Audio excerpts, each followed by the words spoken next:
महाकुंभ के दौरान हुई भगदड़ की घटना ने न केवल तीर्थराज प्रयागराज में श्रद्धालुओं की जान पर भारी संकट डाला, बल्कि यूपी सरकार और प्रशासन की व्यवस्थाओं पर गंभीर सवाल भी खड़े किए हैं। बुधवार आधी रात को हुई इस भगदड़ में 35 से 40 लोगों की जान चली गई और भारी संख्या में लोग घायल भी हुए। इस घटना के बाद जहां योगी सरकार की व्यवस्थाओं की पोल खुली, वहीं आम श्रद्धालु और साधु संतों के बीच गुस्सा भी देखने को मिला है। महाकुंभ की तैयारियों को लेकर योगी सरकार ने बड़े पैमाने पर प्रचार प्रसार किया था। अखबारों में विज्ञापन, बड़े बड़े ढिंढोरे पीटे गए और वीआईपी और वीवीआईपी लोगों के लिए सुविधाएं सुनिश्चित की गई।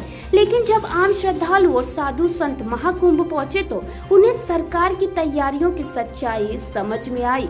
सोशल मीडिया पर जो तस्वीरें सामने आई, वे यह बयां कर रही थी कि सरकार ने सिर्फ विशेष व्यक्तियों के लिए सुविधाएं दी हैं, जबकि आम श्रद्धालुओं के लिए कोई ठोस व्यवस्था नहीं थी।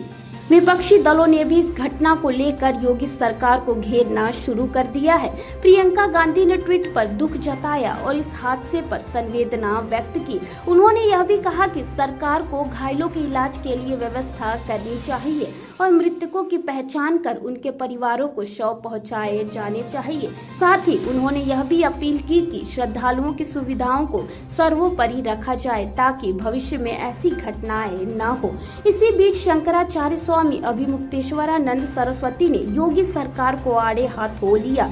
उन्होंने कहा कि मुख्यमंत्री योगी आदित्यनाथ झूठ बोलते हैं और जनता की समस्याओं को नकारते हैं। स्वामी जी ने यह भी कहा कि मुख्यमंत्री को कुंभ पर्व के दौरान इस्तीफा दे देना चाहिए, क्योंकि वह पद के काबिल नहीं है और जनता के साथ झूठ बोल रहे हैं।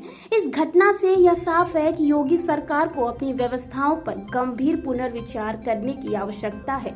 जब ऐसी घटनाएं होती हैं तो सवाल उठना स्वाभाविक है कि आखिर इसकी जिम्मेदारी किसकी है। क्या सरकार और प्रशासन ने पर्याप्त सुरक्षा और सुविधाओं की व्यवस्था की थी, या फिर यह महज प्रचार का एक हिस्सा था जो आम जनता की जान की कीमत पर हुआ।